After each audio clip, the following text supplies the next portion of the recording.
আসসালামু আলাইকুম, welcome my channel. আজকে আপনাদেরকে করে দেখাবো গুঁড়ো চিংড়ির ভর্তা। এজন্য এখানে আমি চিংড়ি মাছগুলোকে ভালো করে ধুয়ে নিয়েছি গরম পানি দিয়ে। এরপর আমি একটি কড়াইয়ে সরিষার তেল দিয়ে তাতে দিয়েছি পেঁয়াজ, রসুন, কালো জিরা, শুকনা মরিচ আর 4-5টা কাঁচামরিচ দিয়ে ভালো করে আমি এখানে ভেজে নেব। পেঁয়াজটা ভালো করে ভাজা হয়ে আসলে আমি নামিয়ে নেব। আমি পেঁয়াজ আরেকটু অ্যাড করে দিলাম। এই ভর্তা খেতে কী যে দারুণ লাগে, আপনারা না খেলে বুঝতেই পারবেন না। একবার হলেও এইভাবে করে চিংড়ি মাছের ভর্তা করে দেখেন, বা গুঁড়ো চিংড়ি কিনে, যেটা শুটকি ব্যবহার করি সেটা কিনে আপনারা করে দেখেন। এখন আমি দিয়ে দিলাম গুঁড়ো চিংড়িগুলো। চিংড়িটাকে আমি ভালো করে ভেজে নেব।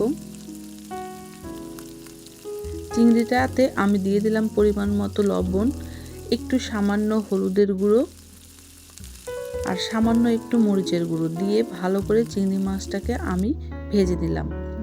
এরপর আমি যে পেঁয়াজের বেরেস্তাগুলো ভেজে নিয়েছি সেটাকে ভালো করে হাত দিয়ে কষলে মাখিয়ে নিব।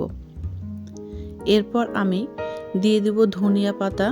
ধনিয়া পাতাটা দিয়ে পেঁয়াজের যে বেরেস্তারি করেছিলাম সেটার সাথে ভালো করে মাখিয়ে নেব। আর দিয়ে দিলাম 1 ফাঁক লেবু। লেবুটা দেওয়াতে ভর্তার টেস্টটা অন্যরকম হয়। আর চিংড়ি মাছটাকে আমি ব্লেন্ডারে একটু গুঁড়ো করে নিয়েছি। এটা শুটকি চিংড়ি, আপনারা চাইলেও এমনি চিংড়ি দিয়েও করে নিতে পারেন। এই শুটকি চিংড়িগুলো বাজারে সচরাচর অ্যাভেলেবল পাওয়া যায়। এরপর আমি ভালো করে পেঁয়াজের বেরেস্তা, রসুন, শুকনা মরিচের সাথে মেখে নেব। আর দিয়ে দিলাম পরিমাণ মতো সরিষার তেল।